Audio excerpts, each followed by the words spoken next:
अनमोल से असगर की खबर पाकर सलीम आश्चर्यचकित हो उठता है। ताज्जुब करते हुए सलीम अनमोल से फोन पर कहता है, ये तू क्या कह रहा है अनमोल?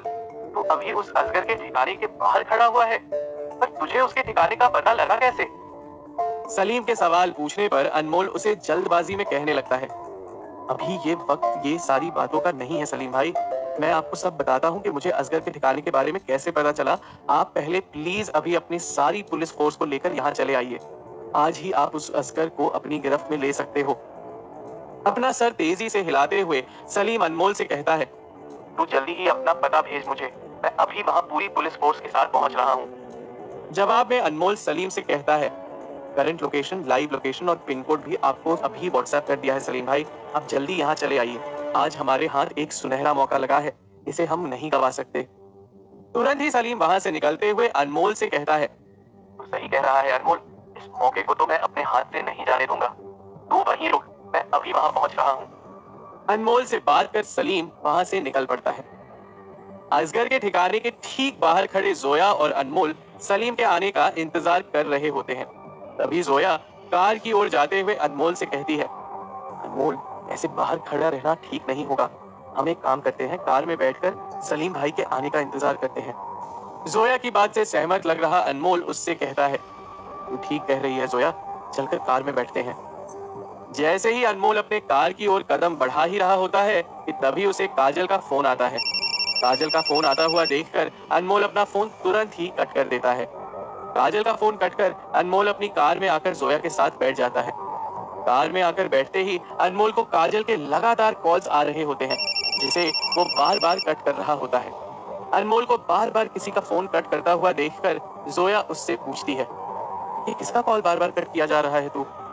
अनमोल जोया से कहता है, काजल कॉल किए जा रही है जोया, इस वक्त मैं किसी से बात नहीं करना चाहता। फोन कट किए जा रहा हूँ पर फिर भी काजल है कि बार बार कॉल्स किए जा रही है। अनमोल की बात सुनकर जोया उससे कहती है, पता नहीं किस लिए कॉल कर रही है काजल तुझे। मुझे लगता है तुझे उससे एक बार बात कर ही लेनी चाहिए। सोचते हुए अनमोल अपने मन में कहता है, क्या करूं, काजल से बात करूं कि नहीं करूं? काजल को इग्नोर करना भी उसकी दिमागी हालत के लिए सही नहीं होगा।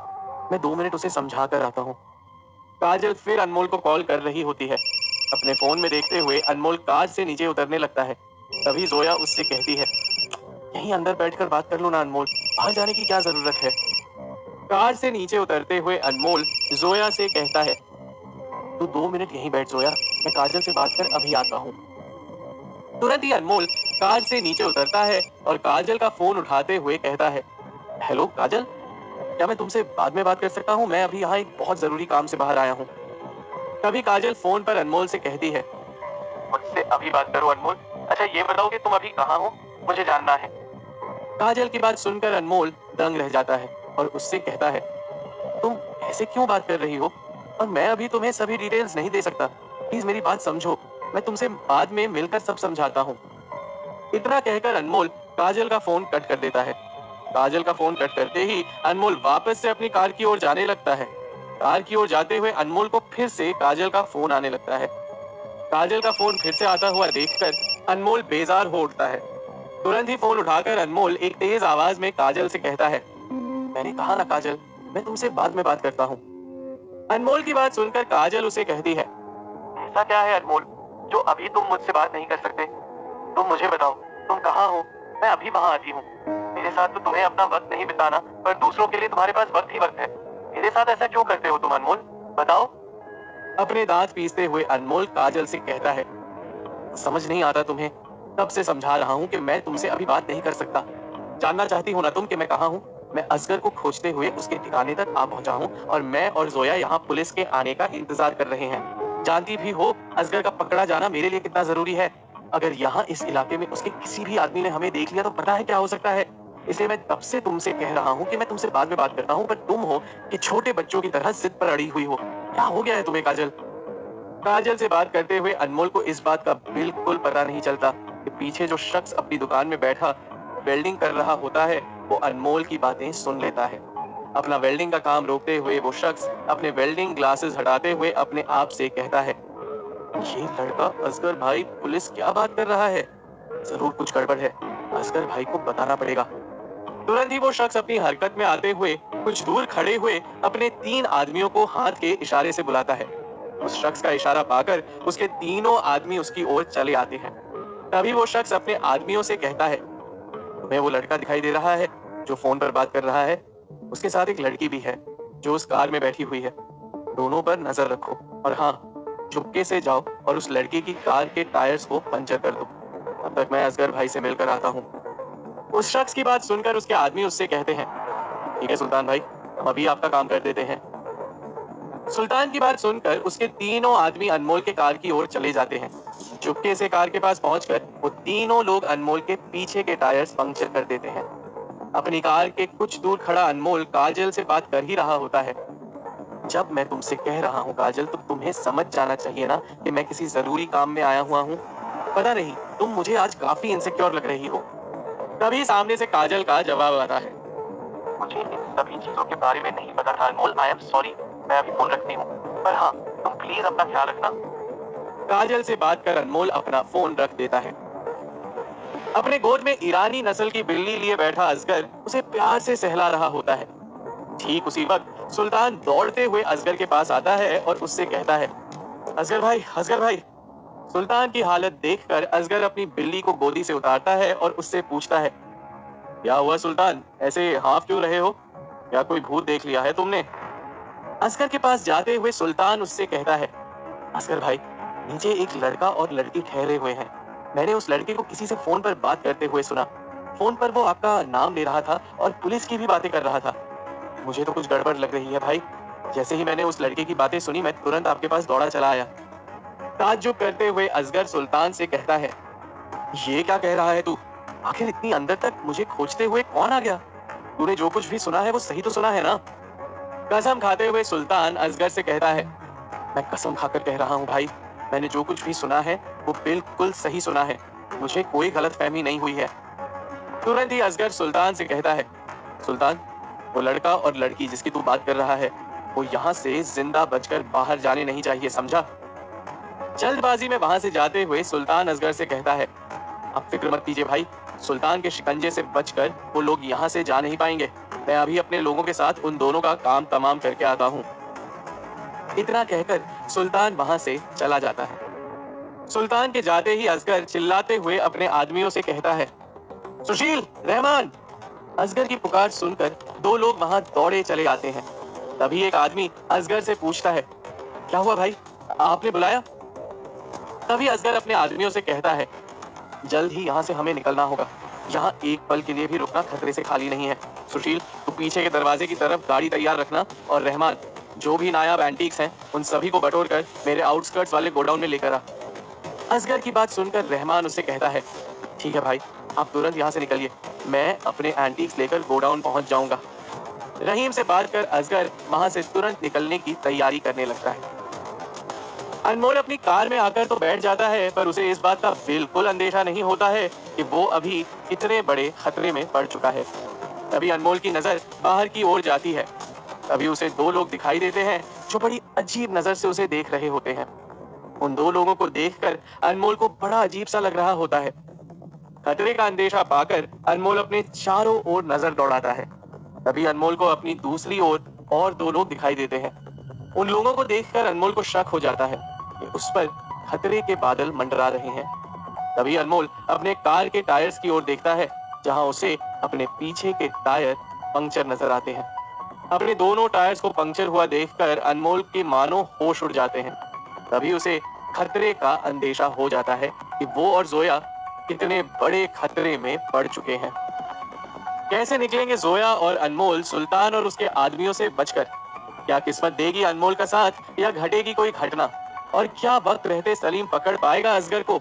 जानने के लिए सुनते रहिए आईना, सच और झूठ का, only on Pocket FM.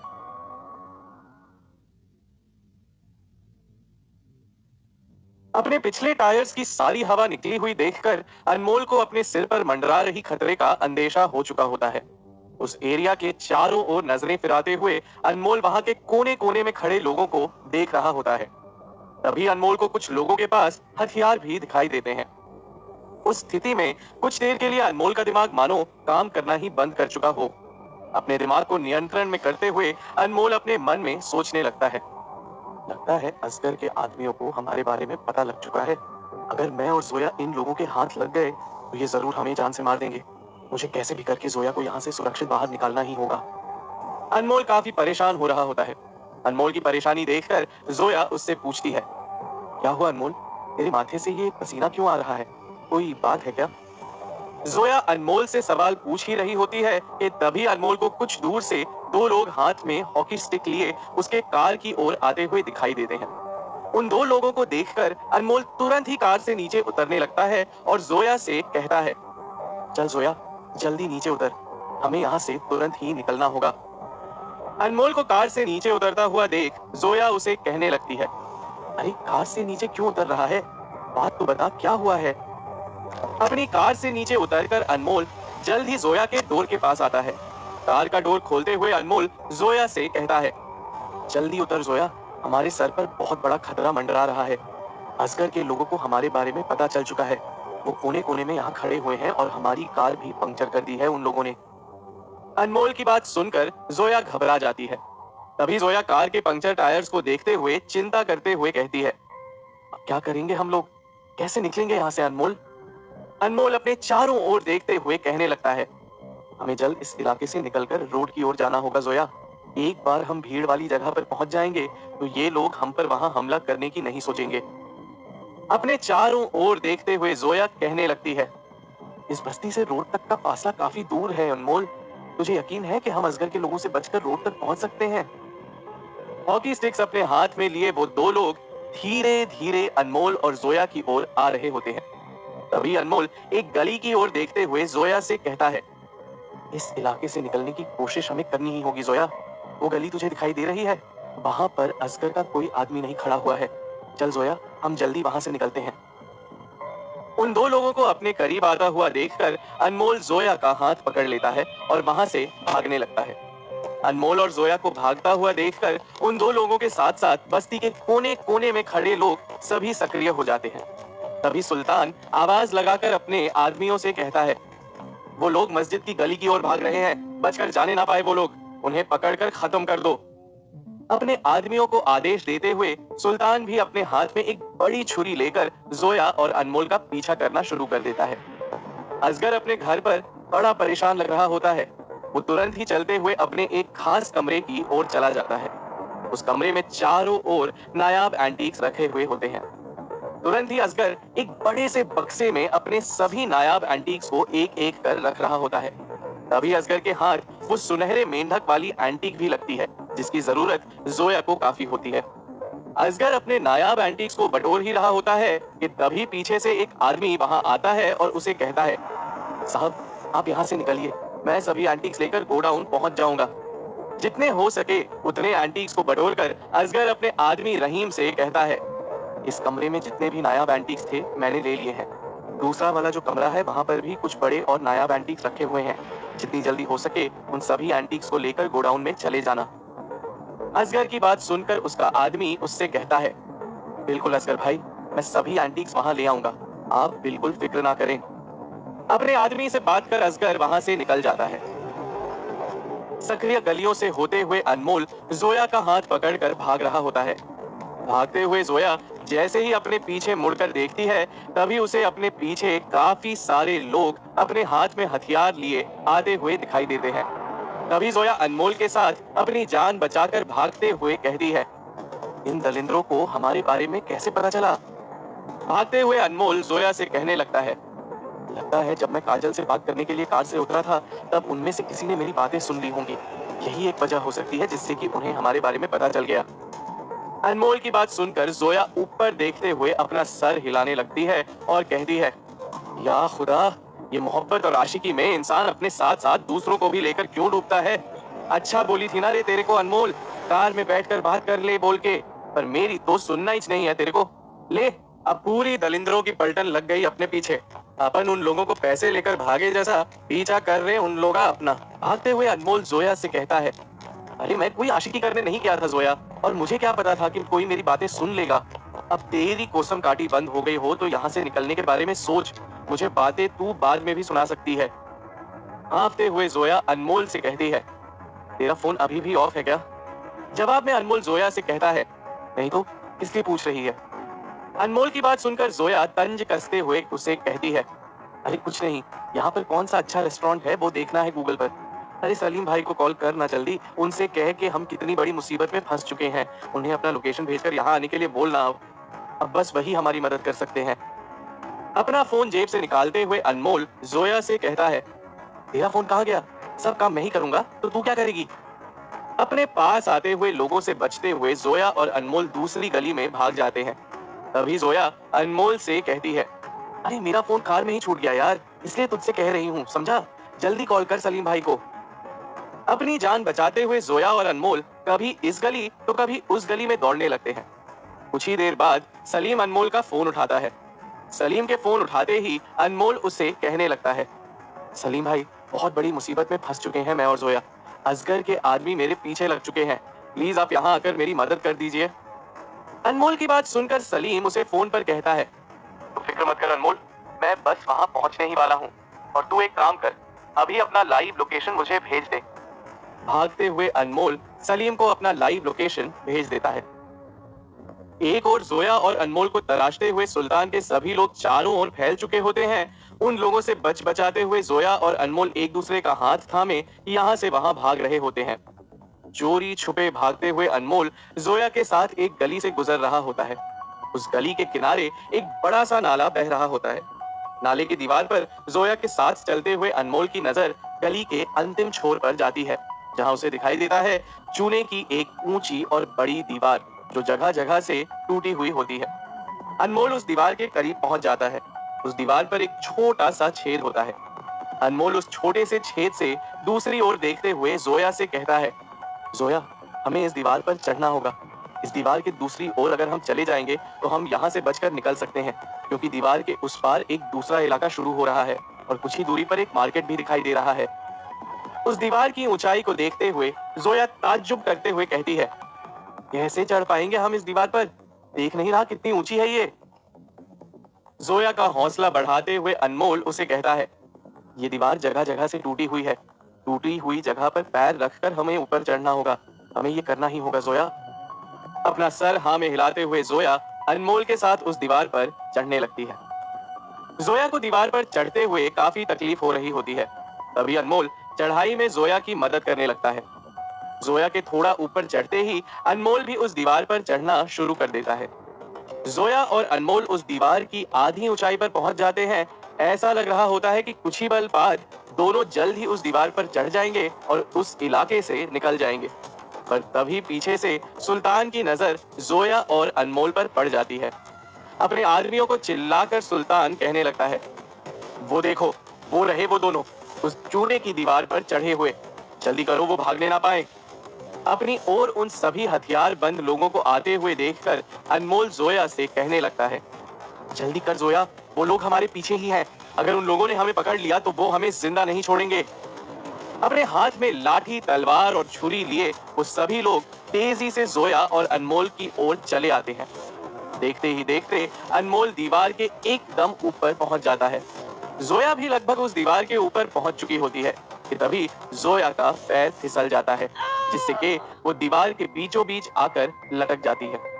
Zoya के फिसलते ही सुल्तान उसका पैर पकड़ लेता है और जोया को जमीन पर खींच लेता है। उस चूने की दीवार पर खड़ा अनमोल जोया को सुल्तान के शिकंजे में देखकर हैरान हो उठता है। जोया को पकड़कर सुल्तान हंसते हुए अनमोल से कहता है, भागना चाहता है भाग जा, और अपनी इस दोस्त को भूल जा। इतना कहकर सुल्तान जोर जोर से हंसने लगता है। क्या जोया को बचाने के खातिर अनमोल खुद जाएगा सभी गुंडों के बीच में, और क्या वक्त रहते पहुंच जाएगा सलीम, जोया और अनमोल की मदद के खातिर? जानने के लिए सुनते रहिए आईना, सच और झूठ का, ओनली ऑन पॉकेट एफएम।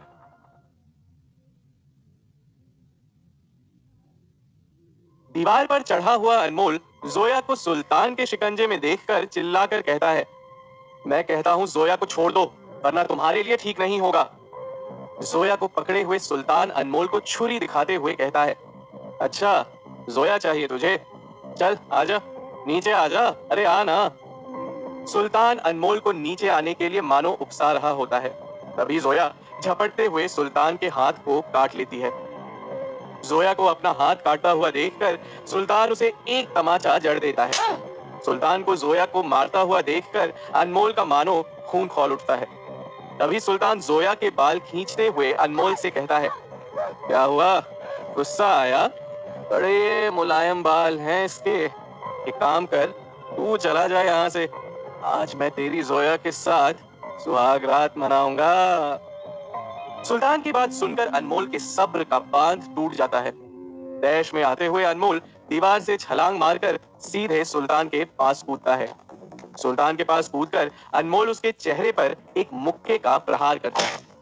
अनमोल के वार से जोया सुल्तान के शिकंजे से छूट जाती है और सुल्तान अनमोल के मार से कुछ दूर जाकर गिरता है। तेजी से अनमोल सुल्तान पर झपट पड़ता है और उसे बुरी तरह से मारने लगता है। अनमोल का गुस्सा अपने चरम पर होता है। उसकी आंखों में खून उतर आता है। ऐसा लग रहा होता है कि अगले ही पल अनमोल सुल्तान की जान बस ले ही लेगा। अपने आप को अनमोल से छुड़ाते हुए सुल्तान अपने लोगों से कहने लगता है, अरे तमाशा क्या देख रहे हो, मारो उस लड़के को, पकड़ो इन दोनों को। सुल्तान को मार खाता हुआ देखकर वहां खड़े उसके 6 से 7 लोग अनमोल पर झपट पड़ते हैं। अपने चेहरे पर हाथ रखकर सुल्तान चिल्लाते हुए अपने लोगों से कहता है, खत्म कर दो इस लड़के को। देखते ही देख वहां खूब हाथापाई शुरू हो जाती है। उन सभी लोगों से अकेले जूझते हुए अनमोल डटकर उन सभी का सामना कर रहा होता है। उन सभी गुंडों से अकेले लड़ रहा होता है। हाथापाई के बीच ऐसा लग रहा होता है कि मानो अनमोल सुल्तान के सभी लोगों पर हावी हो रहा हो। वो एक एक कर सभी को पीट रहे होते हैं। कुछ देर हाथापाई खूब चलती है। सुल्तान के लोग अब अनमोल के करीब जाने से भी डर रहे होते हैं।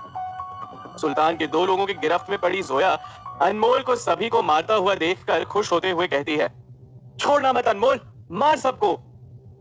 अनमोल उन सभी को मार तो रहा होता है, पर धीरे धीरे उसकी शक्ति खत्म हो रही होती है। अपने सभी आदमियों को पिटता हुआ देखकर सुल्तान कहता है, अरे निकम्मो, एक लड़के को नहीं संभाल पा रहे हो? देखो वो अभी थक रहा है, मारो उसे, रुको मत। सुल्तान के सभी लोग एक साथ अनमोल पर झपट्टा मारकर उस पर टूट पड़ते हैं। उन सभी के हथियारों से बचते हुए और उन सभी को संभालते हुए अनमोल उनसे लड़ रहा होता है। पर तभी चोरी छुपे पीछे से सुल्तान एक हॉकी स्टिक से अनमोल के सर पर वार कर देता है। अनमोल को जैसे ही चोट लगती है, अनमोल जमीन पर गिरकर धराशायी हो जाता है। अनमोल के गिरते ही वहां सभी लोग उसे देखकर हंस रहे होते हैं। तभी जमीन पर थूकते हुए सुल्तान जोया की ओर जाता है और उसे कहने लगता है, बहुत जान है तेरे यार में, पर क्या फायदा, आखिरकार दम तो तोड़ ही दिया ना इसने। 2 लोगों की गिरफ्त में खड़ी जोया सुल्तान को घूरकर देखते हुए कहती है, अरे एक निहत्थे से इतने सारे लोग लड़कर क्या अपने आप को शेर समझ रहे हो? अगर दम होता तो अकेले लड़कर दिखाते उससे। जोया की बात सुनकर सुल्तान हंसते हुए उसे कहता है, मेरी जान जोया, हम शेर नहीं, गीदड़ ही सही, पर तेरे शेर का आज हम गीदड़ों ने शिकार तो कर ही लिया ना। सुल्तान की बात सुनकर वहां खड़े उसके सभी लोग ठहाका मारकर हंसने लगते हैं। गुस्से में आते हुए सुल्तान जोया से कहता है, क्या सोचा था तुम लोगों ने? असगर भाई के इलाके में आकर उन्हें पुलिस से पकड़वा दोगे और हम चुपचाप बैठकर तमाशा देखेंगे? जमीन पर पड़ा हुआ अनमोल धीरे धीरे अपने होश में आने लगता है। अनमोल को जमीन पर दर्द से कराहता हुआ देखकर जोया उसे कहती है, अनमोल उठना, अनमोल, अरे उठना। तभी जोया सुल्तान से कहने लगती है, देखो प्लीज हमें छोड़ दो, तुम्हें पैसा चाहिए तो वो हम तुम्हें देंगे, पर हमें यहाँ से जाने दो। मुस्कुराते हुए सुल्तान जोया से कहता है, असगर भाई का हुक्म सुल्तान कभी टाल नहीं सकता।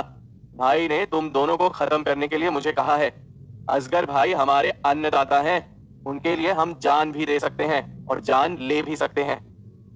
अपने आदमी की ओर देखते हुए सुल्तान कहने लगता है, उठाओ इस अनमोल को, अभी इसका काम तमाम करता हूं। लड़खड़ाते हुए अनमोल अपने पैरों पर खड़े होने की कोशिश कर रहा होता है। तभी 2 लोग अनमोल के पास आकर उसे पकड़ लेते हैं। अनमोल को देखते हुए सुल्तान अपने हाथ में एक बड़ी छुरी पकड़ लेता है और उस छुरी को लेकर अनमोल की ओर बढ़ने लगता है। सुल्तान को देखते हुए जोया अपना सर हिलाते हुए कहती है, नहीं प्लीज छोड़ दो उसे कुछ मत करना। देखते ही देख सुल्तान अनमोल के सामने आकर खड़ा हो जाता है। अपने चेहरे पर एक शैतानी मुस्कान लिए सुल्तान अपनी छुरी उठाता है और अनमोल पर वार करने जाता है। जैसे ही सुल्तान का वार अनमोल के शरीर को लगने ही वाला होता है, तभी एक अनजान हाथ सुल्तान के वार को रोक लेता है। सुल्तान आश्चर्यचकित होकर अपनी दाएं ओर देखता है कि आखिर उसका हाथ किसने पकड़ लिया है। जैसे ही सुल्तान अपनी दाएं ओर देखता है, उसे वहां सलीम दिखाई देता है। सलीम को वहां देखकर मानो जोया के जान में जान आ जाती है। गुस्से में सभी को देखते हुए सलीम सुल्तान को एक जोर की लात मार देता है, जिससे कि सुल्तान जमीन पर दूर जाकर गिरता है। तभी चिल्लाते हुए जोया सलीम से कहती है, मारिए सलीम भाई, मारिए इन सभी को। अनमोल को देखते हुए सलीम उन सभी लोगों को खूब पीटने लगता है। तभी पीछे से कुछ पुलिसकर्मी भी वहां आ जाते हैं और सुल्तान के साथ साथ उसके सभी लोगों को पकड़ लेते हैं। पुलिस की गिरफ्त में सभी के आते ही सलीम अपने सहकर्मियों से कहता है, सभी को पकड़कर लेकर जाओ यहाँ से और थाने में डालकर खूब पिटाई करो सबकी। जैसे ही पुलिस के लोग वहां से सभी को लेकर चले जाते हैं, जोया और सलीम तुरंत अनमोल की ओर दौड़े चले आते हैं। रोते हुए जोया अनमोल को गले लगाकर उससे पूछने लगती है, अनमोल तू ठीक है ना? तुझे ज्यादा चोट तो नहीं लगी? अपने होश में आते हुए अनमोल जोया के फिक्रमंद चेहरे को देख रहा होता है। मुस्कुराते हुए अनमोल जोया से कहता है, तू मेरी लकी चार्म है जोया, तेरे होते हुए मुझे कभी कुछ नहीं हो सकता है। अनमोल की बात खत्म होते ही सलीम उसे कहता है, ओ लकी चार्म, तेरी बात खत्म हो गई हो तो यहाँ से अभी चलें। जो पुराना लोकेशन तूने भेजा था, वहां की बिल्डिंग को मैंने अपने पुलिस कर्मियों को घेरने के लिए कहा है। चल जल्दी वहां चलते हैं। उस गली से बाहर जाते हुए अनमोल सलीम से कहता है, जल्दी चलिए सलीम भाई, वही बिल्डिंग असगर का ठिकाना है, जल्दी चलिए, आज हम उसे पकड़कर ही रहेंगे। जोया और अनमोल के साथ सलीम तुरंत ही वहां से असगर के ठिकाने की ओर चला जाता है। जोया और अनमोल सलीम के साथ असगर के ठिकाने तक पहुंच जाते हैं। वहां पहुंचने पर उन्हें काफी सारे पुलिसकर्मी दिखाई देते हैं। पुलिस ने असगर के बंगले को जब्त कर लिया होता है। ठीक उसी वक्त रेड्डी वहां आता है। रेड्डी के आते ही सलीम उससे पूछता है, क्या बात है रेड्डी, असगर का कोई पता चला? सलीम को देखते हुए रेड्डी उससे कहता है, सर लगता है हमें आने में देरी हो गई। असगर के कुछ दस्तावेज और कुछ एंटीक्स यहाँ बरामद हुए हैं। लगता है असगर को हमारे आने का पहले से ही पता लग चुका था, इसलिए वो हमारे आने से पहले ही यहाँ से फरार हो गया है। एंटीक्स का जिक्र आते ही जोया के कान खड़े हो जाते हैं।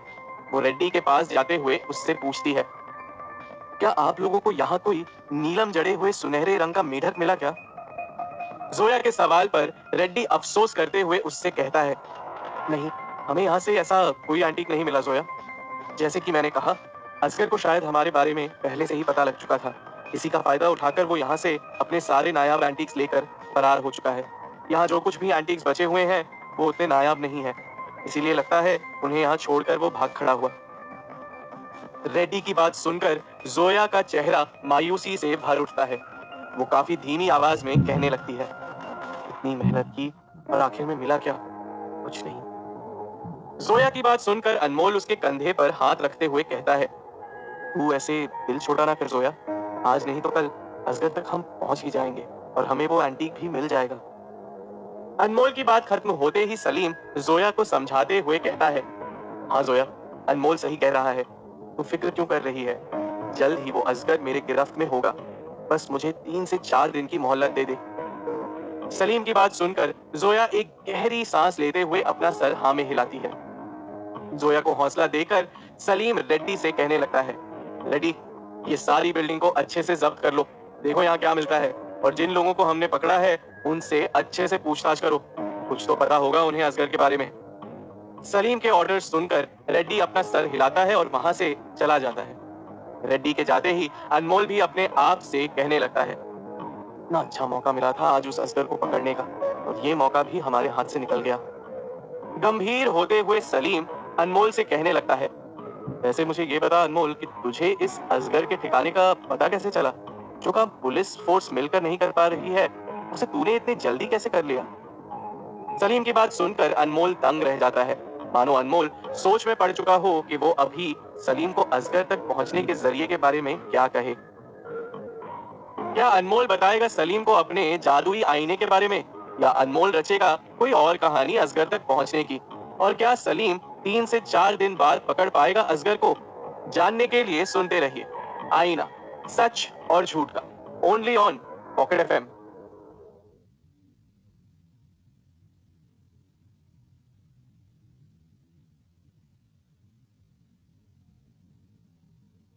पुलिस असगर के ठिक दोस्तों, अभी खरीदिए कोई भी कॉइन बैग और एंजॉय कीजिए ad free listening. Police Asghar के ठिकाने को जब्त कर चुकी होती है। उसी ठिकाने पर खड़ा अनमोल सलीम से बातें कर रहा होता है। तभी सलीम अनमोल से पूछता है कि असगर के ठिकाने तक आखिर वो पहुंचा कैसे। सलीम का सवाल सुनकर अनमोल असमंजस की स्थिति में आ जाता है। वो एक सोच में पड़ जाता है कि वो सलीम के सवाल का क्या जवाब दे। जोया भी हैरान होकर अनमोल के चेहरे की ओर एक टक नजर लगाए देख रही होती है। जोया भी ये सुनने के लिए आतुर हो जाती है कि अनमोल सलीम से कहने क्या वाला है। फुसफुसाते हुए जोया अपने आप से कहने लगती है, क्या अनमोल बता देगा सलीम भाई को अपने जादुई आईने के बारे में? सलीम के सवाल पर अनमोल भी चिंतन करते हुए अपने आप से कहने लगता है, कैसे कहूँ सलीम भाई से कि मैं असगर के ठिकानों तक आखिर पहुंचा कैसे? क्या मैं इन्हें अपने जादुई आईने के बारे में सब बता दूं? नहीं नहीं, मेरा आईना एक रहस्यमयी और जादुई चीज है, और रहस्य और जादू जितने लोगों से दूर रहे उतना अच्छा। मेरे इस जादुई आईने के बारे में सिर्फ जोया और नीलम ही जानते हैं। ज्यादा लोगों को मेरे आईने के बारे में पता लगना ये सही नहीं होगा।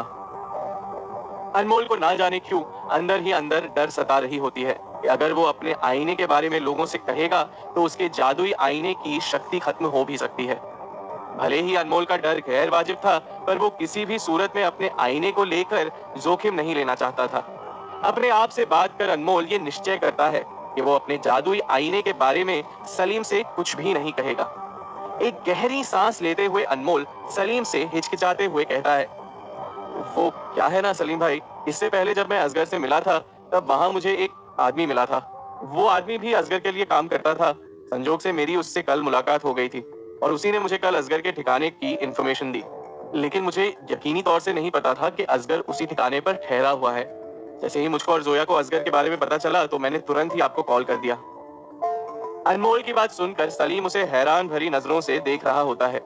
सलीम अनमोल को कुछ इस तरह देख रहा होता है मानो उसे अनमोल के झूठ का पता लग चुका हो। तभी सलीम जोया को भी तिरछी नजरों से देखने लगता है। सलीम के देखते ही जोया भी अपना सर नीचे कर लेती है। अनमोल और जोया को देखकर सलीम स्थिति को भांप लेता है। तभी सलीम अपना सर हिलाते हुए कहने लगता है, अच्छा तो ये बात है। अचानक से हंसते हुए सलीम अनमोल से कहता है, तुझे क्या लगा अनमोल कि मैं पुलिस वाला ऐसे ही बन गया? मुझ में अक्ल नाम की कोई चीज नहीं है क्या? साफ लग रहा है कि तू मुझसे सफेद झूठ कह रहा है, मुझसे कुछ छुपा रहा है तू। तभी जोया की ओर देखते हुए सलीम उससे पूछता है, क्यों जोया, सही कह रहा हूं ना मैं? कोई तो बात है जिसे तुम लोग गोल किए जा रहे हो। झूठी मुस्कान अपने चेहरे पर लिए अनमोल सलीम से कहता है, अरे आपसे क्या छुपाएंगे हम सलीम भाई, आप गलत समझ रहे हो। अनमोल के कंधे पर हाथ रखते हुए सलीम उससे कहता है, जाने दे अनमोल, और कोशिश मत कर, झूठ बोलना तेरे बस की बात नहीं है। खैर, जरूर कोई वजह होगी इसीलिए तुम लोग मुझसे कुछ छुपा रहे हो, पर मुझे तो यकीन है कि एक ना एक दिन तुम लोग मुझसे जरूर वो बात कहोगे जो तुम लोग अभी मुझसे छुपा रहे हो। सलीम की बात सुनकर अनमोल भी चुप बैठ जाता है और अपनी सफाई में कुछ नहीं कहता। अनमोल बस मुस्कुराते हुए सलीम को देख रहा होता है। तभी सलीम रेड्डी की ओर देखते हुए पुकार कर कहने लगता है, रेड्डी, वो वाले कमरे में भी देखो, देखो वहां क्या मिलता है। रेड्डी को निर्देश देते हुए सलीम वहां से चला जाता है। वहां से जाते हुए सलीम अनमोल से कहने लगता है, अनमोल, तू अभी घर जाकर आराम कर, मैं अभी यहाँ का काम खत्म कर देता हूँ, फिर नाके जाकर देखता हूँ कि जो असगर के आदमी हमारे हाथ लगे हैं उनमें से हमें क्या इंफॉर्मेशन मिल सकती है। सलीम की बात सुनकर अनमोल उसे कहता है, ठीक है सलीम भाई, आप यहाँ का काम देखिए, मैं जोया के साथ यहाँ से निकलता हूँ। अनमोल जोया के साथ वहां से निकल रहा होता है। तभी अपने दो कांस्टेबल को आवाज लगाते हुए सलीम उन्हें कहता है, सुधीर, किशन, इन दोनों को हिफाजत से इनके घर तक छोड़कर आओ। सलीम की बात सुनकर दोनों कांस्टेबल अपना सर हिलाते हैं और जोया और अनमोल के साथ वहां से जाने लगते हैं। एक बड़े से गोडाउन के अंदर असगर काफी गुस्से में अपने लोगों के बीच कुर्सी पर बैठा हुआ होता है। सभी लोग असगर के सामने चुपचाप खड़े हुए होते हैं, मानो किसी में हिम्मत ही नहीं हो रही हो कि वो असगर से कुछ बात कर सके। देखते ही देखते वहां एक बड़ी वैन आकर रुकती है। उस वैन से असगर के कुछ लोग बाहर निकलते हैं और एक एक कर एंटीक्स जैसे मूर्ति, ग्रामोफोन, पेंटिंग्स इत्यादि बाहर निकालते हैं। उन सारे एंटीक्स को बाहर निकालकर वो लोग गोडाउन के पीछे वाली जगह पर ले जाते हैं। असगर अपनी कुर्सी से उठता है और उन एंटीक्स के पास जाता है। अपने एंटीक्स को देखते हुए असगर कहने लगता है काफी सारे एंटीक्स मेरे उस घर पर ही छूट गए। असगर की बात सुनकर पास खड़ा उसका आदमी डरते हुए कहने लगता है, जितने एंटीक्स बचाकर ला सकते थे भाई, उतने तो ले आए। अगर और थोड़ी भी देर करते तो पुलिस हमें पकड़ लेती। हमने देखा भाई, आपकी उस बिल्डिंग को पुलिस ने पूरी तरह अपने कब्जे में ले लिया है।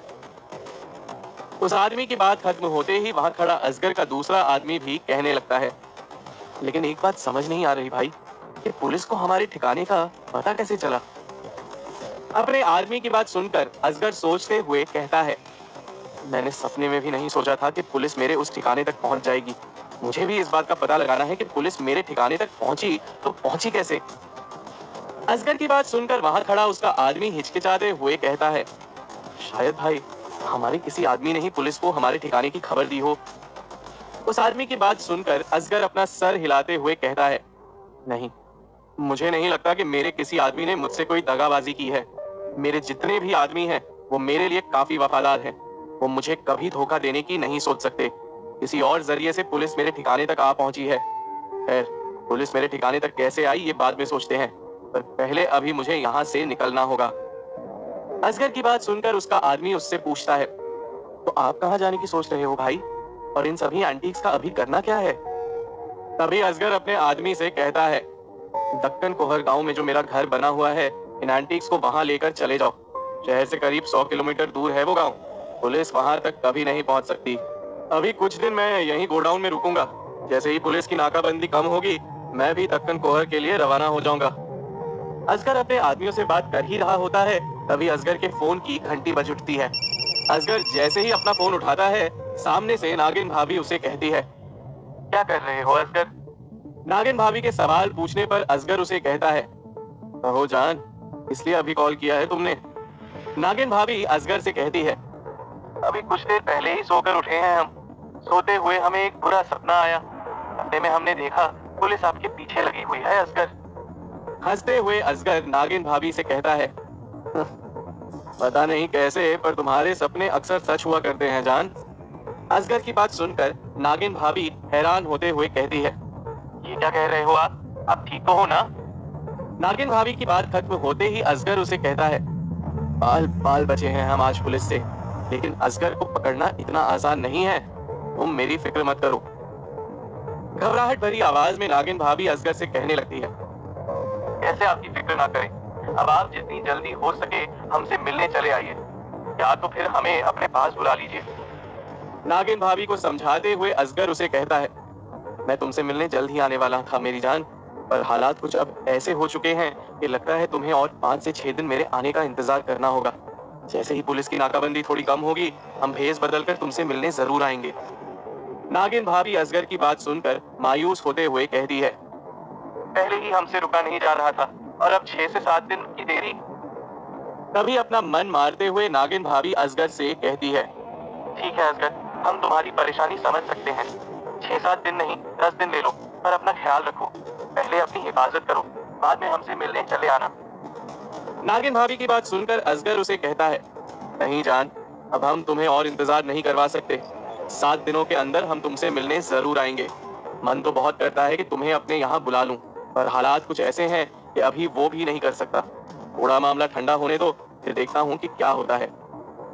असगर की बात सुनकर नागिन भाभी उससे कहती है, हम समझ सकते हैं असगर, तुम हमें अपने पास क्यों नहीं बुला सकते, पर इतना याद रखो, जब भी तुम्हें हमारी जरूरत होगी हम आपके लिए दौड़े चले आएंगे। नागिन भाभी की बात खत्म होते ही असगर उसे कहता है, अपना ख्याल रखना जान, हम जल्द ही तुमसे मिलेंगे।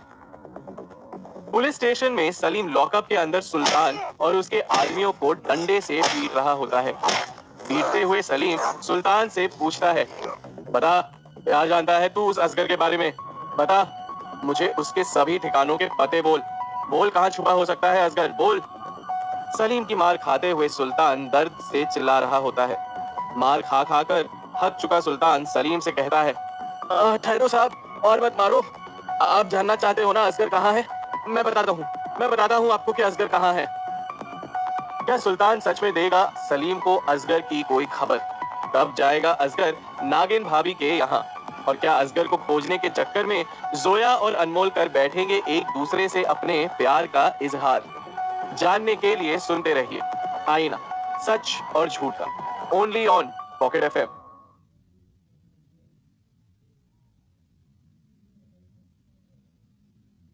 पुलिस स्टेशन में सलीम सुल्तान को पीटते हुए असगर का पता पूछ रहा होता है। तभी सुल्तान सलीम से कहता है कि वो उसे बताएगा कि असगर कहाँ है।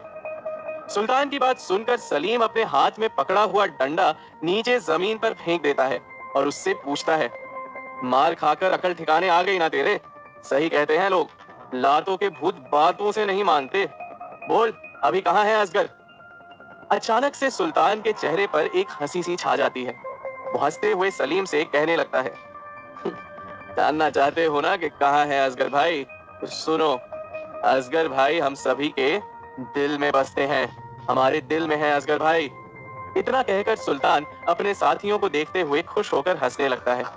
सुल्तान की बात सुनकर सलीम गुस्से में आते हुए उसे खूब पीटने लगता है। सलीम को इतना गुस्से में देख पीछे से रेड्डी वहां आता है और सलीम को सुल्तान से दूर हटाते हुए कहता है, बस बस करिए सर, कितना मारेंगे इन्हें?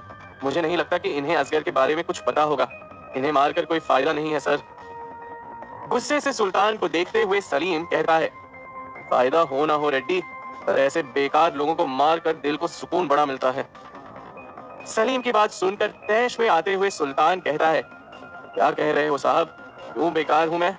जैसे आप अपनी ड्यूटी वफादारी से निभा रहे हो, अगर वैसे ही मैं अपने सेठ के साथ वफादारी करूं तो इसमें गलत क्या है? क्या वफादारी करना गलत गुनाह है? मैं जो मेरे बच्चे को पालता हूं उसके भी पैसे मुझे असगर भाई से मिलते हैं। अरे क्या नहीं किया हम लोगों के लिए असगर भाई ने? रहने को घर दिया, धंधे के लिए दुकानें दी, उनकी छत्र छाया में हम जी रहे हैं, तो उनसे क्यों ना करें हम वफादारी? गंभीर होते हुए सलीम सुल्तान से कहता है, तेरी और मेरी वफादारी में जमीन आसमान का फर्क है। मैं वफादारी करता हूँ समाज की भलाई के लिए और तू वफादारी करता है उस मुजरिम के लिए जो अंदर ही अंदर समाज को खोखला कर रहा है। तुझे क्या लगता है असगर तुझे पैसे देता है तो वो बड़ा महान काम करता है? अरे करोड़ों का इल्लीगल धंधा करके ना जाने तुम जैसे कितने गरीबों की जिंदगियां तबाह करके पैसे कमाता है वो, तब जाकर वो तुम्हें 2 पैसे देता है। तू कह रहा है ना कि तेरे बच्चों के लिए भी खाना असगर भाई के पैसों से आता है। ना जाने तेरे जैसी औलादों के कितने पेट मारे हैं उसने, कितने घर उजाड़े हैं उसने। तुझे क्या पता असगर के काले धंधों से समाज पर कितना बुरा असर पड़ता है। सलीम की बात सुनकर वहां खड़े सभी लोग स्तब्ध रह जाते हैं। उन लोगों को देखते हुए सलीम वहां से गुस्से से निकल जाता है। गुस्से में आकर सलीम अपनी कुर्सी पर बैठता है। तभी उसे वहां जोया और अनमोल आते हुए दिखाई देते हैं। जोया और अनमोल को देखकर सलीम अपनी जगह से उठता है और उनकी ओर जाने लगता है। अनमोल और जोया के करीब पहुंचकर सलीम अनमोल से कहता है, अरे तुम लोग यहाँ? और अनमोल, मैंने कहा था ना तुझसे आराम करने के लिए, तेरे सर पर चोट लगी थी ना, कैसी है तेरी चोट? सलीम का जवाब देते हुए अनमोल उसे कहता है, अब इन चोटों की आदत सी हो गई है सलीम भाई, और आप जो मुझे आराम करने के लिए कह रहे हो वो तब तक मुझसे और जोया से नहीं होगा जब तक कि हम असगर तक नहीं पहुंच जाते। मैं और जोया आपसे अभी उस असगर के बारे में यहाँ पूछने के लिए आए हैं। कुछ पता चला उस असगर का? अपना सर ना में हिलाते हुए सलीम अनमोल से कहता है, नहीं अनमोल, हमें असगर का कुछ नहीं पता चला। असगर जहाँ ठहरा हुआ था, अभी मैंने डिपार्टमेंट से उस एरिया के सारे सीसीटीवी फुटेज निकलवाने के लिए कहा है। देखते हैं हमें कुछ मिलता है तो। सलीम की बात सुनकर जोया उससे पूछती है, आप क्या बता सकते हो सलीम भाई कि कब तक हमें उस असगर के बारे में कुछ पता चलेगा? सोचते हुए सलीम जोया से कहता है, पता नहीं जोया, कह नहीं सकता, पर मैंने नागिन भाभी पर नजर रखकर पता किया था कि असगर उससे 2 से 3 दिनों में मिलने आने वाला है, और आज जो कुछ भी हुआ है उससे असगर और भी सतर्क हो जाएगा। खैर जो कुछ भी हो, मुझे हर जगह से मुस्तैदी बरतनी होगी। सलीम की बात खत्म होते ही अनमोल उसे कहता है, ये तो वही बात हो गई सलीम भाई कि खाया पिया कुछ नहीं और गिलास तोड़ा 12 आना। जोया का मायूस भरा चेहरा देखकर सलीम उससे कहता है, तू चिंता मत कर जोया, तेरा भाई अभी भी जिंदा है और मेरे होते हुए दुनिया की कोई भी ताकत तेरा बाल भी बांका नहीं कर सकती। सलीम जोया और अनमोल से बात कर ही रहा होता है कि तभी पीछे से रेड्डी कुछ काम से सलीम को आवाज लगाते हुए अपने पास बुलाता है।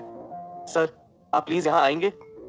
तभी सलीम जोया और अनमोल से कहता है, तुम लोग घर जाओ, मैं तुमसे बाद में मिलता हूँ।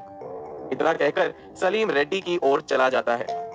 सलीम के वहां से जाते ही अनमोल जोया का हौसला बढ़ाते हुए उससे कहता है, तू फिक्र मत कर जोया, हम कोई दूसरी तरकीब लगा लेंगे उस असगर तक पहुंचने की। तुझे मुझ पर विश्वास तो है ना? अनमोल की बात सुनकर जोया मुस्कुराते हुए अपना सर हिलाती है। सलीम से बात कर जोया और अनमोल अपने अपने घर की ओर निकल जाते हैं। जोया को अपने घर पर छोड़कर अनमोल अपने घर चला आता है। अपने घर पहुंचकर अनमोल देखता है कि काजल वहां राघवेंद्र और चंदा के साथ बैठी हुई होती है। काजल को वहां बैठा देखकर अनमोल को अंदर ही अंदर काफी गुस्सा आ रहा होता है। गुस्से में अनमोल अपने आप से कहता है, काश आज काजल ने मुझे कॉल नहीं किया होता तो आज असगर हमारे हाथ जरूर लग जाता। तभी अपने गुस्से को नियंत्रण करते हुए अनमोल सोचते हुए कहता है, पर काजल पर गुस्सा करके भी क्या फायदा, उसकी खुद की दिमागी हालत इतनी खराब है। काजल की दिमागी हालत के बारे में सोचते हुए अनमोल अपने अंदर पनप रहे गुस्से को चुपचाप पी जाता है। तभी राघवेंद्र की नजर अनमोल पर पड़ती है और वो काजल से कहने लगता है, ये देख आ गया तेरा दोस्त, ना जाने कब से बैठी हुई है तो इसके इंतजार में। अनमोल को देखते हुए राघवेंद्र उससे कहने लगता है, और नवाब, एंटीक के दुनिया के सिकंदर, ये काजल जब से यहाँ बैठी हुई है आपके इंतजार में, कह रही है कि उसे कोई एंटीक चाहिए जिसके बारे में वो तुमसे पूछने आई है। ले काजल, आ गया अनमोल, पता कर ले तुझे जो कुछ भी पता करना है। काजल अपनी जगह से उठते हुए अनमोल की ओर जाने लगती है। तभी चंदा अनमोल से कहती है, हाथ पैर धोकर आजा अनमोल, तेरे लिए खाना लगाती हूँ, और आज मैंने और काजल ने साथ मिलकर तिल के लड्डू बनाए हैं, वो भी तेरे लिए लेकर आती हूँ मैं। तुम दोनों बैठो और बातें करो, मैं अभी घर के कुछ काम खत्म करके तेरे लिए खाना लगाती हूँ।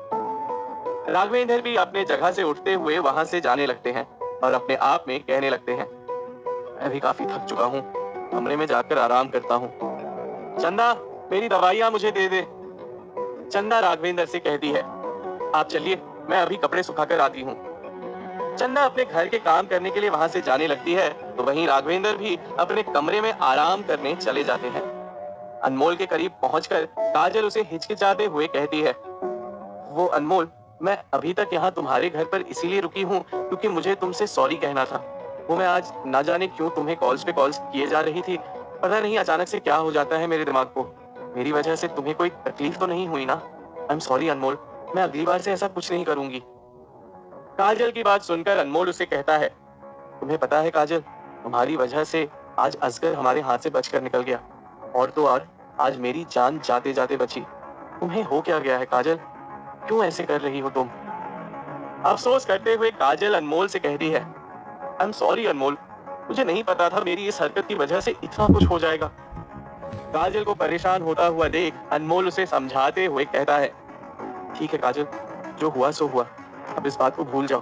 अब तुम यहाँ से जाओ और घर जाकर आराम करो, मैं भी बहुत थक चुका हूँ।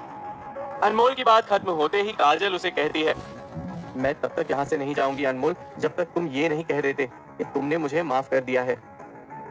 अपना सर हाँ में हिलाते हुए अनमोल काजल से बड़े शांत स्वर में कहता है, मैंने किसी चीज का बुरा नहीं माना काजल, इसीलिए तुम माफी मत मांगो। बस अफसोस मुझे इस बात का है कि हमारे हाथों असगर निकल गया। छोड़ो, तुम घर जाकर आराम करो, हम बाद में मिलते हैं। इतना कहकर अनमोल अपने कमरे की ओर चला जाता है। अनमोल को जाता हुआ देखकर काजल अपने मन में कहती है, पता नहीं ये अनमोल और जोया के बीच क्या खिचड़ी पक रही है, और अनमोल है कि मुझे कुछ बताता भी तो नहीं है। पता नहीं क्या करूं मैं जोया का, इस जोया का इलाज तो मुझे जल्द ही करना पड़ेगा। अपने आप से जोया की बात कहकर काजल भी अनमोल के घर से निकल जाती है। बेगम पेट के एक आलीशान घर पर अब्बू लुलू सीख में कबाब भून रहा होता है। तभी कबाब को सीख से निकालते हुए अब्बू लुलू विशाल को देते हुए पूछता है, कबाब खाएगा विशाल? जरा खा कर तो बोल, लजीज बने हैं कि नहीं? उन कबाब को देखते हुए विशाल अब्बू लुलू से कहता है, दीजिए भाई, बड़े दिनों बाद कुछ ऐसा खाने को मिल रहा है, और मेरे बोलने का क्या है, आपने बनाए हैं तो लजीज ही होंगे। सीख से कबाब प्लेट में निकालकर अब्बू लुलू और विशाल कबाब का लुत्फ उठा रहे होते हैं। ठीक उसी वक्त अल्ताफ वहां दौड़ा चला आता है। अल्ताफ को देखकर अब्बू लुलू उससे तुरंत पूछता है, क्या हुआ अल्ताफ, तू ऐसे हाँफ क्यों रहा है, कोई मुसीबत आई है क्या? अब्बू लुलू की ओर देखते हुए अल्ताफ उसे कहता है, भाई भाई बहुत जरूरी खबर देनी है आपको। जरूरी खबर की बात सुनते हुए अब्बू लुलू अल्ताफ की ओर ताज्जुब भरी नजरों से देखने लगता है। क्या खबर लाया है अल्ताफ अब्बू लुलू के पास? अनमोल को जोया से दूर रखने के लिए और क्या खेल खेलेगी काजल? और अब कैसे पहुंचेंगे सलीम के हाथ असगर तक? जानने के लिए सुनते रहिए आईना, सच और झूठ का, ओनली ऑन पॉकेट एफएम।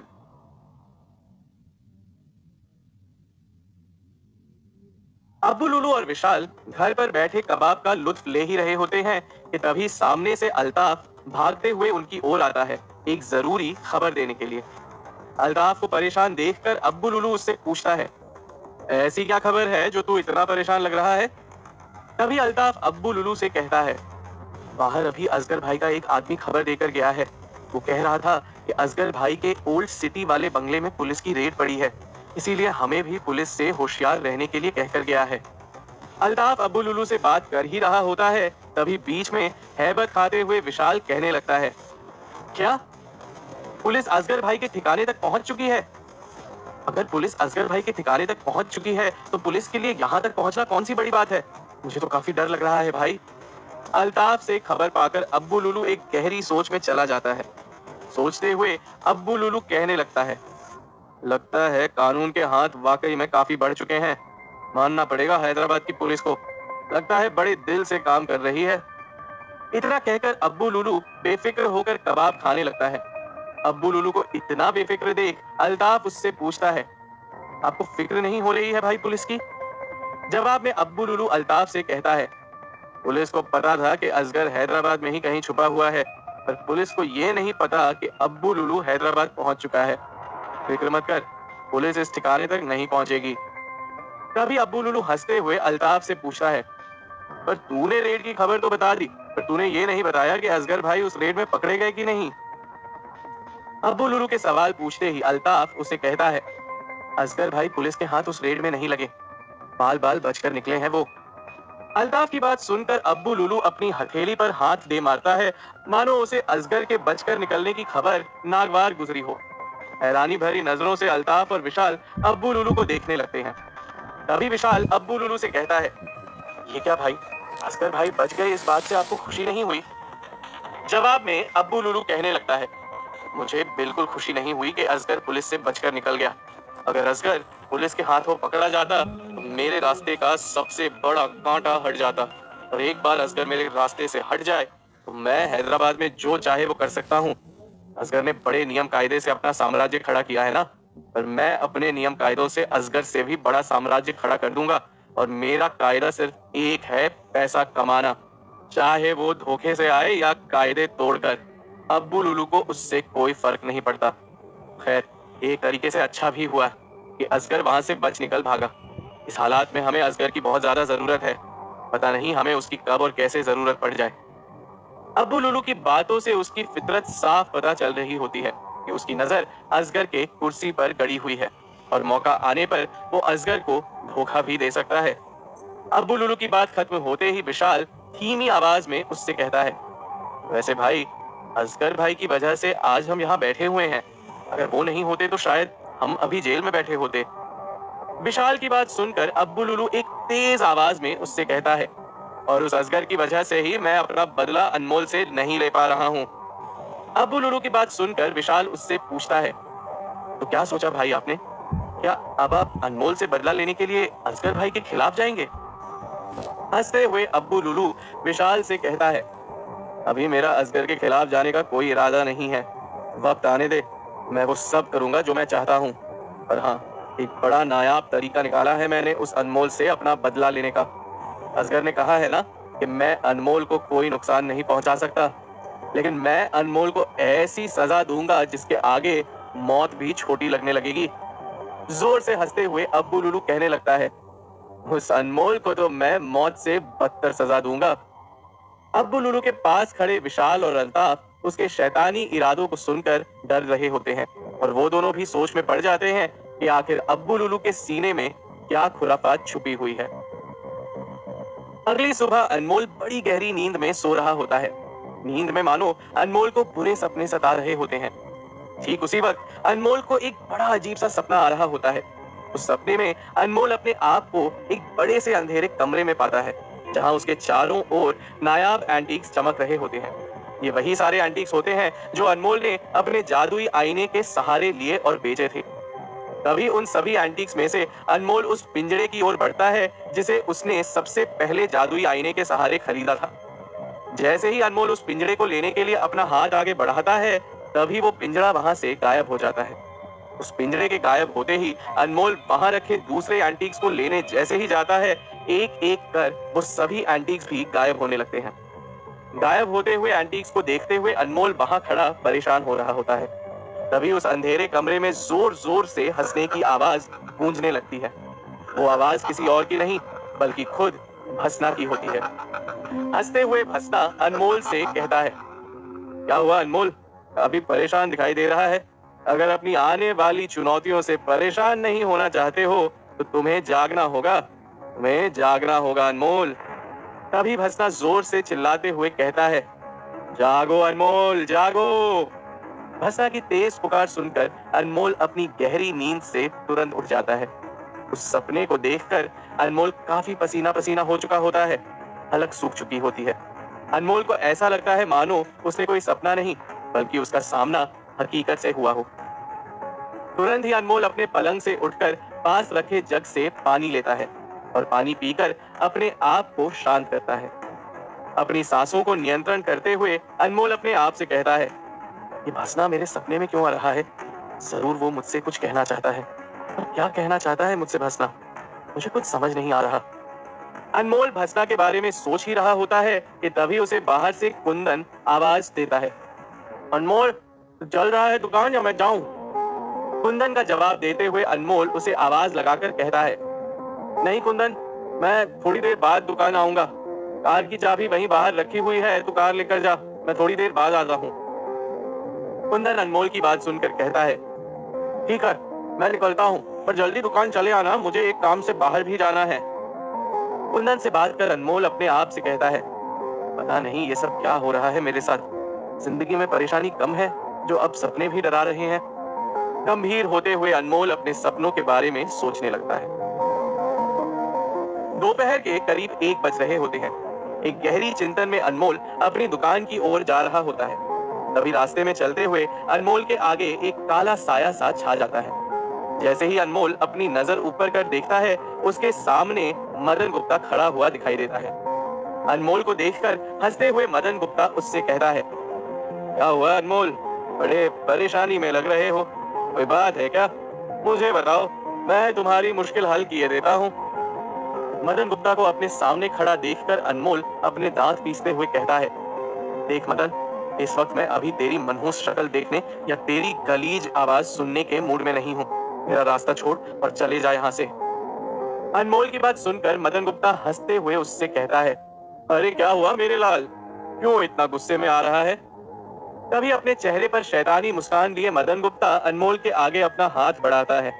हाथ बढ़ाकर मदन गुप्ता अनमोल से कहता है, मैं तो तुझसे यहाँ दोस्ती का हाथ बढ़ाने आया हूँ और तू है कि मुझसे ऐसी बात कर रहा है। ये दुश्मनी खत्म करते हैं अनमोल और चैन से जीते हैं। मदन गुप्ता के हाथ को देखते हुए अनमोल उससे कहता है, आस्तीन का सांप है तू, थाली में छेद करना फितरत है तेरी। तू मुझसे दोस्ती का हाथ बढ़ाने नहीं, अपनी औकात दिखाने आया है कि तू कितना नीच किस्म का इंसान है। तूने जो मेरे और मेरे परिवार के साथ किया है, वो दुश्मनी मेरे आखिरी सांस तक जारी रहेगी। वैसे भी मुझे पता है कि तू सुधरने वाली खाल नहीं है मदन गुप्ता, और याद रख, मैं तुझसे तेरे किए के हर चीज का बदला लेकर ही रहूंगा। मदन गुप्ता के पास से जाते हुए अनमोल उसे झिड़कते हुए कहता है, चल हट अब यहाँ से, मुझे मेरे काम पर जाना है। इतना कहकर अनमोल अपने दुकान की ओर निकल जाता है। अनमोल के जाते ही मदन गुप्ता उससे देखने लगता है। जहाँ मदन गुप्ता को अनमोल की बातें सुनकर गुस्सा आना चाहिए था, वहीं मदन गुप्ता के चेहरे पर एक हंसी छा जाती है। हंसते हुए मदन गुप्ता कहने लगता है, वो कहते हैं ना कि बुझता हुआ दिया ज्यादा फड़फड़ाता है, वही तेरा हाल है अनमोल। मेरी फितरत से तो तू बहुत अच्छे से वाकिफ है कि मैं कितना बड़ा शैतान हूँ। और सही कहा तूने, हमारी दुश्मनी हमारी आखिरी सांस तक चलेगी, लेकिन अब ये दुश्मनी जल्द ही तेरे सांस के साथ खत्म होने वाली है। मैं तुझे अपने घर का दामाद कभी नहीं बनने दूंगा। काफी कम वक्त बचा है तेरे पास। इसीलिए तुझसे हाथ मिलाने चला आया था। पर खैर, हाथ नहीं मिले पर तेरी अर्थी पर फूल चढ़ाने जरूर चला आऊंगा। इतना कहकर मदन गुप्ता जोर जोर से हंसने लगता है और अपने सामने कुछ दूर खड़े लोहिया को देखने लगता है। तभी मदन गुप्ता अपनी आंख के इशारे से लोहिया को इशारा कर देता है और मदन गुप्ता का इशारा पाकर लोहिया वहां से अनमोल के दुकान की तरफ जाने लगता है। रास्ते में मदन गुप्ता से मिलकर अनमोल अपनी दुकान की ओर जा ही रहा होता है। दुकान की ओर जाते हुए अनमोल विचार करते हुए अपने आप से कहने लगता है, कुछ तो चल रहा है इस मदन गुप्ता के दिमाग में। कुछ दिन पहले मुन्ना ने भी मुझे इसके बारे में इत्तला किया था। मुझे पता करना ही पड़ेगा कि आखिर ये मदन गुप्ता मेरे खिलाफ कर क्या रहा है। क्यों जा रहा है लोहिया अनमोल की दुकान की ओर और क्या कुछ कहना चाहता है भसना अनमोल से, जानने के लिए सुनते रहिए आईना, सच और झूठ का, ओनली ऑन पॉकेट एफएम।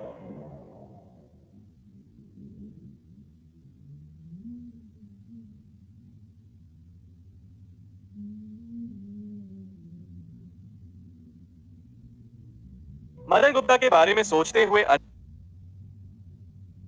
दोस्तों अभी खरीदिए कोई भी कॉइन बैग और एंजॉय कीजिए एड फ्री लिसनिंग। बारे में सोचते हुए अनमोल अपनी दुकान में दाखिल होता है। जैसे ही अनमोल अपने दुकान में आता है तभी उसे अपने सामने जोया खड़ी हुई दिखाई देती है। जोया को देखते हुए अनमोल उसे कहता है, अरे जोया, तू यहाँ कब आई? तभी अनमोल अपने दुकान के चारों ओर नजरें फिराते हुए जोया से पूछता है, ये कुंदन कहाँ गया? वो कहीं दिखाई नहीं दे रहा। तभी जोया अनमोल से कहती है, मैं बस यहाँ अभी आई हूँ तुझसे बात करने के लिए। मैं तुझे कॉल करने ही वाली थी, बस कुंदन भैया अभी बाहर गए हैं। कह रहे थे थोड़ी देर में वापस चले आएंगे, इसलिए मुझे दुकान पर छोड़कर गए हैं। जोया को प्यार भरी नजरों से देखते हुए अनमोल उसे कहता है, चल आजा जोया, बैठकर आराम से बातें करते हैं। तभी अनमोल अपनी दुकान के गल्ले की कुर्सी के पास जाता है और वहां बैठ जाता है। जोया भी अनमोल के आगे बैठ जाती है। तभी अनमोल जोया से कहता है, बोल जोया, क्या बात है जो तुझे मुझसे करनी है? अनमोल की बात पर जोया उससे कहती है, मैं तुझसे यहाँ असगर के बारे में पूछने आई हूँ अनमोल। अब हम कैसे आईने का इस्तेमाल कर उसका पता लगा सकेंगे? जोया की बात का जवाब देते हुए अनमोल उसे कहता है, अगर हमें असगर का पता लगाना है तो सबसे पहले हमें ये पता करना होगा कि वो अभी हैदराबाद में कहाँ छुपा हो सकता है और असगर कहाँ रुका हुआ हो सकता है। इसका पता हमें सिर्फ सलीम भाई ही दे सकते हैं। तुरंत ही जोया अनमोल से पूछती है, क्या तेरी कुछ बात हुई है सलीम भाई से इस बारे में? एक धीमी आवाज में अनमोल जोया से कहता है, मुझे कुछ नहीं पता चला जोया। एक काम करते हैं, जैसे ही कुंदन दुकान आएगा हम सलीम भाई से मिलने चले जाएंगे। जोया अनमोल से बात कर ही रही होती है कि तभी अनमोल को अपनी जेब में एक गर्माहट सी महसूस होती है। तुरंत अनमोल अपनी जेब से आईना निकालता है। आईना निकालकर अनमोल जैसे ही उसमें देखता है, उसे अपना आईना पूरी तरह लाल हुआ दिखाई देता है। जोया आईने में देखते हुए कहती है, तेरा आईना तब ऐसा होता है जब तेरे आसपास कोई खतरा मंडरा रहा हो। क्या बात हो सकती है अनमोल? अपने आईने का संकेत पाकर अनमोल परेशान हो रहा होता है। वो ताज्जुब करते हुए अपने आप से कहने लगता है, ये आईना मुझे किस खतरे से आगाह कर रहा है? यहाँ दुकान में किस चीज का खतरा हो सकता है मुझे? आईने में खतरे का संकेत पाकर जैसे ही अनमोल अपना आईना जेब में रखता है, तभी जोया काउंटर पर हाथ मारते हुए कहती है, ये क्या? बिहार जाओ तो खतरा, पौंडीचेरी जाओ तो खतरा, चोर बाजार जाओ तो खतरा, खतरा खतरा खतरा, और अब तो दुकान पर भी बैठो तो भी खतरा। हद है यार, आखिर चाहती क्या है जिंदगी हमसे? ये दुख काहे खत्म नहीं होता? जहाँ कुछ पल पहले अनमोल के चेहरे पर चिंता की लकीरें छाई हुई थी, वहीं जोया की बात सुनकर अनमोल ठाका मारकर हंस देता है। हंसते हुए अनमोल जोया से कहता है, अब इन खतरों की आदत सी पड़ गई है जोया, और तुझे पता है जब तू मेरे साथ है तो दुनिया का हर खतरा मैं हंसते हंसते झेल सकता हूँ। हर खतरे को आसानी से पार कर सकता हूँ। दुनिया का हर खतरा मेरे लिए हसीन है जब तू मेरे संग है। अनमोल की बात सुनकर जोया का चेहरा शर्म से लाल हो जाता है। वो मुस्कुराते हुए अनमोल की आंखों में देखने लगती है। अनमोल जोया का हाथ पकड़कर उससे कहता है, यूं ही मैं तुझे अपनी लकी चार्म नहीं मानता। तेरे पास होने से मेरी जिंदगी कितनी हसीन हो जाती है, तुझे क्या पता जोया। अनमोल के मुंह से प्यार भरी बातें सुनकर जोया हैरान हो रही होती है। उसे कुछ समझ नहीं आ रहा होता कि वो अनमोल की बातों का क्या जवाब दे। उस वक्त अनमोल अपने सभी खतरे, सभी परेशानियों को भूलकर अपनी भावनाओं में बह रहा होता है। ऐसा लग रहा था मानो अगले ही पल अनमोल जोया को अपनी बाहों में भरकर उसे चूम लेगा। पर ठीक उसी वक्त दुकान का दरवाजा खुलता है और सामने से चला आता है लोहिया। लोहिया को आता हुआ देखकर अनमोल जोया का थमा हुआ हाथ छोड़ देता है। जैसे जैसे लोहिया दुकान में दाखिल हो रहा होता है, वैसे वैसे अनमोल का आईना जेब में रखा गर्म हो रहा होता है। अनमोल अपने जेब से आईना निकालता है और देखता है कि वापस उसका आईना उसे खतरे का संकेत दे रहा है। जैसे ही अनमोल अपने आईने में देखता है, जोया भी समझ जाती है कि अनमोल का आईना उसे फिर से खतरे का संकेत दे रहा है। चुपचाप अनमोल अपना आईना वापस अपने जेब में रख लेता है। लोहिया को देखकर अनमोल समझ जाता है कि इस इंसान में कुछ गड़बड़ जरूर है। देखते ही देख लोहिया अनमोल के ठीक सामने आकर खड़ा हो जाता है। अनमोल भी लोहिया को ऊपर से नीचे तक देखकर अच्छी तरह से भांप रहा होता है। तभी एक रुबाब भरे अंदाज में लोहिया अनमोल से पूछता है, कस्टमर आया है तुम्हारे पास, क्या कोई एंटीक नहीं दिखाओगे? लोहिया को देखकर अनमोल को पता लग जाता है कि कस्टमर बनकर आया हुआ ये शख्स एंटीक खरीदने नहीं बल्कि उस पर नजर रखने आया हुआ है। अनमोल भी लोहिया के सामने ऐसे जताता है कि उससे उसके मंसूबों के बारे में कुछ नहीं पता हो। लोहिया को देखते हुए अनमोल अपने आप से कहता है, इस लंगूर को आर्ट की क्या कदर जो यहाँ एंटीक खरीदने आया है। कुछ तो गड़बड़ है इस आदमी में। अपने काउंटर से बाहर निकलते हुए अनमोल लोहिया से कहता है, आइए सर, बताइए कैसा एंटीक दिखाऊं आपको। हमारे पास पानदान से लेकर उगलदान तक मौजूद है। आप उगलदान क्यों नहीं ले लेते? आपके चेहरे से मेल खाते हुए काफी सारे उगलदान हैं मेरे पास। अनमोल की बात सुनकर लोहिया गुस्से में कहता है, क्या कहा तुमने? उगलदान? तभी अनमोल अपनी बात बदलते हुए कहता है, उगलदान नहीं कहा साहब, गुलदान कहा, गुलदान। देखिए क्या खूब नूरानी चेहरा पाया है आपने। ऐसा चेहरा तो शराब से दूर और दूध पीने वालों को होता है। शराब पीने वालों के चेहरे तो काफी भयानक दिखाई देते हैं साहब, डरा देने वाले, दरिंदे दिखते हैं आदमखोर की तरह। अपने कॉलर को सही करते हुए लोहिया अनमोल से कहता है, हाँ हाँ पता है मुझे, शराब पीने वालों की शक्लें कैसी होती हैं, इसलिए मैं शराब को हाथ नहीं लगाता। वैसे कोई अच्छा गुलदान है तो दिखाओ। तभी अनमोल लोहिया से कहता है, चलिए साहब, वहां रखे हैं गुलदान, अभी आपको दिखाता हूँ। दुकान के दूसरी ओर अनमोल लोहिया को ले जाता है और उसे काफी सारे एंटीक्स दिखाने लगता है। तभी लोहिया अनमोल और पास खड़ी जोया से छुपते छिपाते एक माइक्रोफोन को दुकान पर लगा देता है। पर लोहिया को ये नहीं पता होता कि अनमोल उस पर अपनी पैनी नजर गड़ाए बैठा है। वो देख लेता है कि लोहिया ने उसके एंटीक के शेल्फ में माइक्रोफोन लगा दिया है। कुछ देर बाद लोहिया अनमोल की दुकान से एक प्यारा सा गुलदान खरीद लेता है, जिसकी कीमत पूरे 1 लाख रुपए होती है। उस गुलदान को अपने हाथ में लिए लोहिया अनमोल से कहता है, ये जो गुलदान है इसे मैं ले लेता हूँ, क्या बताइए इसकी कीमत? पूरे 1 लाख ना? ठीक है, चलो बांधो इस एंटीक को। उस गुलदान को लोहिया के हाथ में देखकर अनमोल अफसोस करते हुए अपने मन में कहता है, लंगूर के हाथ में अंगूर, इतना अच्छा गुलदान ये जाहिल करेगा क्या? कहीं इस गुलदान को सच में ये उगलदान ना बना ले। मुस्कुराते हुए अनमोल लोहिया को उस गुलदान का बिल बनाकर देता है। जैसे ही लोहिया अनमोल की दुकान से बाहर उस गुलदान को लिए जा रहा होता है, तभी अनमोल उसे रोकते हुए कहता है, अरे अरे कहाँ जा रहे हो सरकार, रुकिए तो सही। लोहिया अपनी निगाहें फिराकर अनमोल को देखते हुए पूछता है, क्या हुआ, क्यों रोका मुझे? तभी अनमोल लोहिया से कहता है, अरे साहब, आप हमारे 1000 वाले कस्टमर हो, इसलिए मेरी ओर से आपके लिए एक बहुत अच्छा तोहफा है। अनमोल की बात सुनकर लोहिया खुश होते हुए उससे पूछता है, तोहफा? कौन सा तोहफा? अनमोल लोहिया को एक बड़ी मूर्ति की ओर ले जाते हुए उससे कहता है, ये देखिए साहब, ये है मोंगचिंग डायनेस्टी की 300 साल पुरानी मूर्ति। कई साल पहले चाइना में मिली थी खुदाई के दौरान। ये मेरी तरफ से आपके लिए तोहफा। आज के टाइम में इस मूर्ति की कीमत मार्केट में पूरे 6 लाख से ज्यादा है। अनमोल की बात सुनकर लोहिया के होश उड़ जाते हैं। वो ताज्जुब करते हुए अनमोल से पूछता है, क्या सच में तुम ये मूर्ति मुझे तोहफे में देना चाहते हो? अपना सर हाँ में हिलाते हुए अनमोल लोहिया से कहता है, हाँ सर, पर इसकी एक शर्त है, इस मूर्ति को एक खास कारीगर आकर आपके घर पर सेट करके जाएगा, ऐसे ही आप इसे पोर्टर में डालकर नहीं ले जा सकते। अनमोल की बात सुनकर लोहिया तुरंत उससे कहता है, अरे उसमें क्या बड़ी बात है, लिखो मेरा एड्रेस। मूर्ति का लालच देकर अनमोल लोहिया से उसका एड्रेस ले लेता है। एड्रेस लेकर अनमोल लोहिया से कहता है, ठीक है साहब, आप अभी आराम से जाइए, मेरा कारीगर आपके घर पहुंचकर ये मूर्ति किसी अच्छी जगह सेट कर देगा। खुश होते हुए लोहिया अनमोल के दुकान से निकलते हुए अपने मन में कहता है, इस छुपे हुए माइक्रोफोन से अनमोल की हर इंफॉर्मेशन मुझे मिलती रहेगी और लगे हाथ मुझे ये लाखों की मूर्ति भी तो मिल गई। अपने मन में काफी विचारधाराएं बनाते हुए लोहिया वहां से निकल जाता है। लोहिया के जाते ही जोया हैरान होते हुए अनमोल से कहती है, ये क्या किया तूने? किस बात का तोहफा दिया तूने उस आदमी को? और इस मूर्ति को ले जाने के लिए कारीगर की थोड़ी ना जरूरत पड़ती है। किसे बेवकूफ बना रहा है तू अनमोल?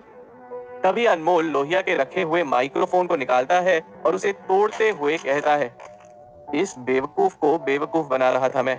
मेरी हर हलचल पर नजर रखने के लिए ये माइक्रोफोन रख कर गया है ये, पर उसे क्या पता कि ये बच्चों के खेल मैं पहले बहुत खेल चुका हूँ। मेरी इंफॉर्मेशन पाने के लिए यहाँ चला आया था, पर इस मूर्ति का लालच देकर इसका एड्रेस ही पता कर लिया। हैरान होते हुए जोया अनमोल से पूछती है, लेकिन ये है कौन और ऐसे क्यों कर रहा है तेरे साथ? अपना सर हिलाते हुए अनमोल जोया से कहने लगता है, जरूर किसी का पिट्ठू है ये, किसी के कहने पर ये सब कर रहा है वो। अब इसकी जन्म कुंडली निकाल कर पता करना पड़ेगा कि ये आखिर है कौन और चाहता क्या है। क्या लोहिया के मंसूबे जानकर मदन गुप्ता की साजिश पता कर पाएगा अनमोल? और क्या सलीम से मिलेगी अनमोल और जोया को असगर की कोई खबर? जानने के लिए सुनते रहिए आईना, सच और झूठ का, ओनली ऑन पॉकेट एफएम।